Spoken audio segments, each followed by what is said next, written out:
The frost had not yet lifted from the flagstones of Westminster Abbey that February morning in 1869. A sharp wind hissed through the narrow cloisters, rattling the leaded windows like bones against glass. Beneath the vast ceiling of the Henry VII Lady Chapel, where time itself seemed to hang in still air, Dean Arthur Stanley stood with gloved hands trembling against the rusted latch of a sealed tomb.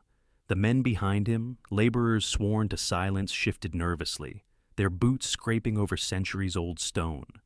Stanley had spent the better part of 2 years searching for the lost vault of King James I. Officially, that was the purpose of his excavation. Unofficially, it was something else entirely that brought him to this spot, a letter written in violet ink, unsigned, its Latin scratched with urgency, sub rosa, sub cinere veritas iacet, beneath the rose, beneath the ashes, the truth lies.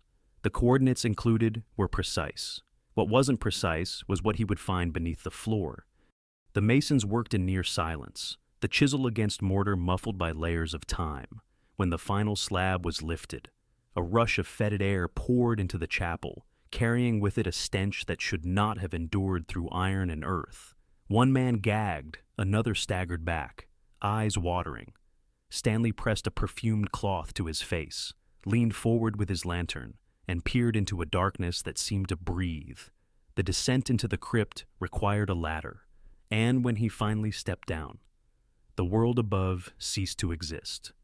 The chamber was narrow, its walls slick with condensation. The air was thick, not with dust, but with a wetness that spoke of things long sealed. There, before him, rested 2 immense lead coffins. They were stacked, one atop the other, the upper one so large and precisely molded it seemed sculpted to the form of a human body. The metal bulged slightly in the center, like something inside had once pressed outward. Green corrosion spread in veins across the surface like ivy, frozen in decay. On the topmost lid, just visible beneath the grime, was a Tudor rose, its petals nearly obliterated by time. Below it, a series of etched letters, some Latin, others in early modern English, faded but deliberate. Stanley's fingers traced the edge of the inscription. His breath fogged the metal. Something tugged at his memory, a description from a chronicle written during the reign of Charles I. Speaking of a royal burial moved under cover of night, under orders never made public. That record had been dismissed, forgotten, misfiled under superstition. And yet, here it was, a vault not matching any official plans, containing remains that should not have been disturbed, let alone hidden. He turned toward the second coffin, the lower one its size smaller, but no less imposing. Unlike the upper, it bore no ornament. Its surface was dented, the lead bruised under weight, from one end. An irregular crack had formed, as if pressure from above had forced the metal to split. Stanley crouched. There was something else, a faint mark scratched into the side. No larger than a coin, but unmistakable, the initials JW enclosed in a rough circle. No record named anyone with those initials in connection to this chamber. No permission had ever been granted for entry since the early 17th century. The lantern flickered, casting shadows that clung to the vault walls like soot somewhere above. The bells began to toll for the morning hour, but down here, beneath stone and memory, time had rotted into something else. Stanley did not speak. He simply remained, caught between reverence and dread. As the stale air thickened around him, he had come searching for one king, and found 2 queens instead, entombed together. Their bones in silent dialogue, their story scratched into lead and sealed behind centuries of silence. The final days of Queen Elizabeth I were not marked by ceremony, but by an eerie quiet that gripped Richmond Palace like frost. In March of 1603, a heaviness settled over the halls, not from mourning, but from anticipation. The Queen had ceased to speak. She had ceased to eat. For 15 hours, she stood upright in her bedchamber, immobile, her frail frame silhouetted against the drapes drawn tight against the spring light. Attendants watched from the edges of the room, afraid to speak, afraid to touch her. She would not lie down. She would not close her eyes. It was as if to recline was to surrender, and she refused to give that final command. Her skin had faded to a pale parchment, stretched thin over hollow cheeks. Her hair, once the color of copper fire, had mostly gone. What remained was brittle and dull, scraped back beneath the remnants of a wig. Her teeth had loosened, her breath carried the scent of decay, and when she moved her lips, the air seemed colder for it. She had not bathed in weeks. The women who dressed her each morning did so with trembling hands, dabbing perfumes and powders over what they could no longer conceal.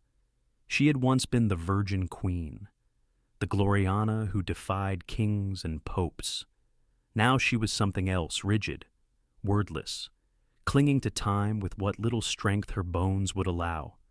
Elizabeth Southwell, a young lady in waiting, recorded in a private journal how the Queen's chamber grew more unsettling by the day. Each morning, they found a black feather on the windowsill. Each evening, the same feather would reappear, even after being discarded, on the third night. A white raven perched silently on the ledge outside. It did not caw, it simply stared inward, unblinking, until the Queen herself turned toward it and whispered something no one understood. The Queen refused her physicians, refused priests. She forbade all talk of succession and even burned a letter addressed to James of Scotland. When the Archbishop of Canterbury was finally summoned, she looked through him as if he were already fading. On the floor, her attendants laid cushions and furs, knowing her knees would buckle. She would not lie down, but her body had already begun its descent. On the morning of March 23rd, her legs gave out. She crumpled not like a dying woman, but like a broken statue, still defiant in posture even as the breath escaped her. Beneath her final cloak, sewn into the lining, they found a single card, the Queen of Spades, pierced through the chest with a pin of bone. No one admitted placing it there. No one claimed it had been part of her household effects. The object was burned before being documented, at the order of Lord Cecil, who feared superstitious rumors. But Southwell remembered. She remembered how the Queen had become fixated in her last weeks with mirrors, demanding they be covered or removed. She had said her reflection had started to move independently, once smiling when she had not, once closing its eyes before she had blinked. Elizabeth died in the early hours of March 24th beneath thick velvet, with no one holding her hand. She was not mourned as a woman, but processed immediately as a symbol. Her death was kept quiet for hours before being announced. A wooden effigy was constructed, dressed in her likeness, crowned and placed atop a carriage drawn by black horses. It would parade through London while her true body, sealed in a lead coffin, was hidden away from view. No autopsy was performed. The official reason given was royal dignity, but others believed it was because her body had begun to change its odor too strong, its skin too fragile, its secrets too visible. The Virgin Queen, who had ruled without consort or heir, who had turned her body into a nation's banner, had died with no prayers, no witnesses to her final thoughts. Only silence remained, thick and unmoving, draped like mourning silk across the threshold of an empty chamber. Chapter 3. The Weight of the Crown. In 1606, 3 years after the death of Queen Elizabeth I's King James, Ars ordered a relocation. The lead coffin of his predecessor, which had rested beneath the great stone vault of Henry VII, was to be moved. The destination was the Lady Chapel of Westminster Abbey, a space consecrated for sovereign blood. Official records claimed the intention was consolidation. What was never publicly acknowledged was the arrangement itself. Elizabeth was not to rest alone. Her half-sister, Mary, Queen of England for 5 turbulent years, had died in 1558 and had been buried in relative quiet. Their rivalry in life had been stark. Elizabeth the Protestant reformer, Mary the Catholic monarch who sent Protestants to the stake. Now, by decree of a Protestant king who owed his throne to Elizabeth's childlessness, the two women were to share the same stone chamber. The decision was political, ceremonial, and irreversible. Elizabeth's coffin was laid above Mary's. There was no symbolic balance. The elder sister's coffin, unadorned and aged, was placed first, only to bear the weight of a heavier, more elaborate lead casket shaped to fit the contours of the body inside it. There was no procession, no witnesses beyond the abbey's select clergy and laborers. The reburial was conducted at dusk. Those present described a sense of reluctance among the workers, who hesitated to disturb the tomb. The chamber was low and narrow, barely tall enough for the two coffins. Lead scraped against stone as they were maneuvered into place. Above ground, a tomb effigy was crafted for Elizabeth alone, carved in alabaster. It showed her crowned and serene, with scepter and orb resting in gloved hands. Her name was engraved with solemn dignity. Mary was not mentioned on the surface, not in inscription nor in symbol, only below, on the brass plate set between the two coffins, was her name added in a secondary line. Partners in throne and grave, Elizabeth and Mary, sisters in hope of resurrection. No date, no title, only the implication of shared soil. By the time the vault was resealed, the stone floor gave no hint of dual occupation, but within the Abbey's ledger, the record was marked with a subtle red line beside the date. Nothing was annotated. The line simply bled through the margin. Those who worked on the reburial spoke of a sound during the final placement. One described it as a low metallic groan, another as something softer like breath through cloth. Nothing was investigated. The vault was closed, the key was turned, Westminster carried on. Years later, during repairs after a lightning strike damaged part of the Lady Chapel roof, a mason noted that the area directly above the tomb had settled slightly. As if under pressure, no further work was authorized in that section. The records end there. The ground above the Queens remained silent, but the air, some said, held a peculiar weight. The English Civil War brought more than fire and fracture. In 1645, under cover of rebellion and shifting loyalties, the abbey fell into partial disuse. Some tombs were desecrated, others were simply neglected. One vault in particular, sealed and left unmarked on most maps, became the subject of quiet rumor among the masons who continued to work in the abbey's shadow. It was said that a man, perhaps a looter, perhaps a royalist sympathizer, had gained entry beneath the floor of the Lady Chapel and never fully confessed what he saw. More than 2 centuries later, in 1857, a letter surfaced in the archives of Magdalen College, Oxford. The handwriting was hurried, written in iron gall ink now browned and cracked with age.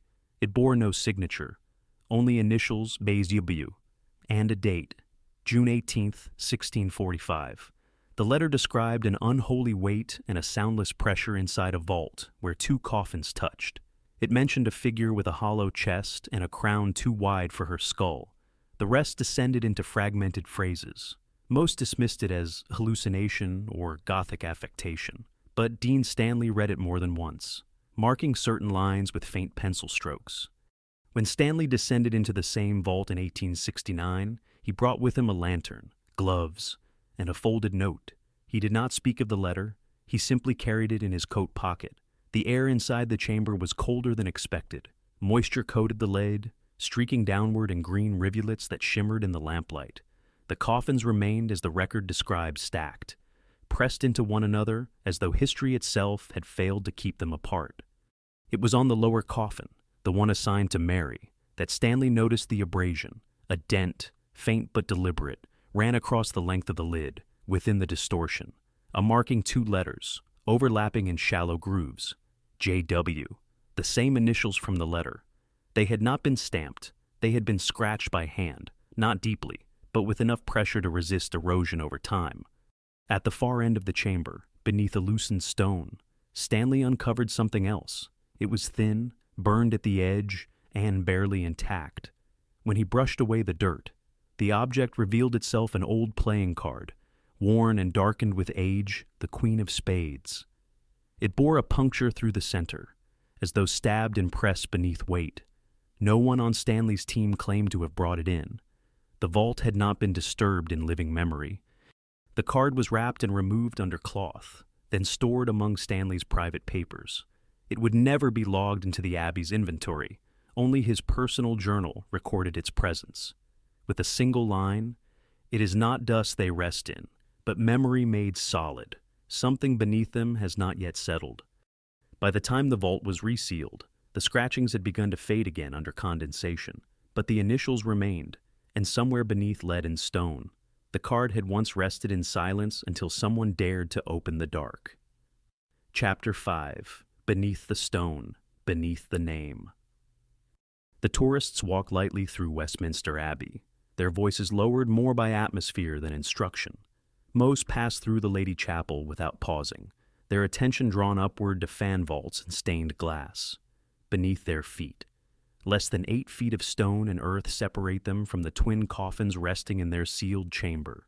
No marker on the floor indicates that 2 queens lie in one grave. The name above is Elizabeth. Mary's is beneath. The effigy still holds its silence. Alabaster hands crossed over a hollow chest. The face, modeled after Elizabeth's death mask, stares blankly toward the east windows where light never fully reaches.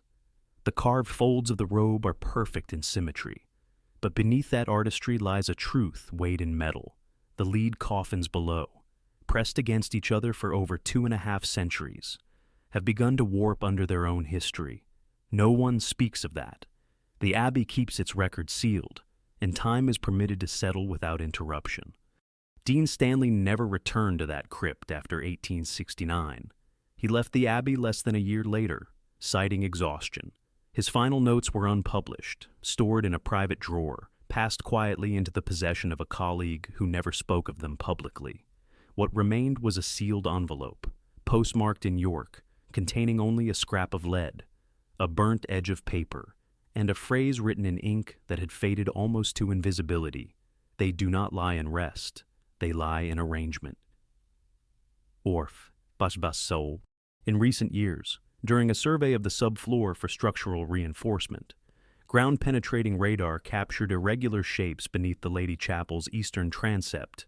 The report, internal and uncirculated, noted non-uniform massing consistent with compression. No further excavations were authorized. The stone remains undisturbed. Outside the chapel walls, the city continues. London changes above, but below. The weight of legacy does not shift. The queens lie as they were placed one atop the other, sealed in silence, their proximity more political than reverent. Lead does not forget. It buckles. It remembers pressure. It keeps the shape of what has pressed against it longest. Visitors take photographs of the tomb without realizing what they are capturing.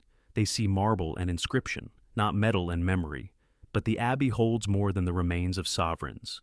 It holds the decisions that shaped their rest, the ones spoken aloud, and the ones carved quietly into lead, where names fade and symbols remain.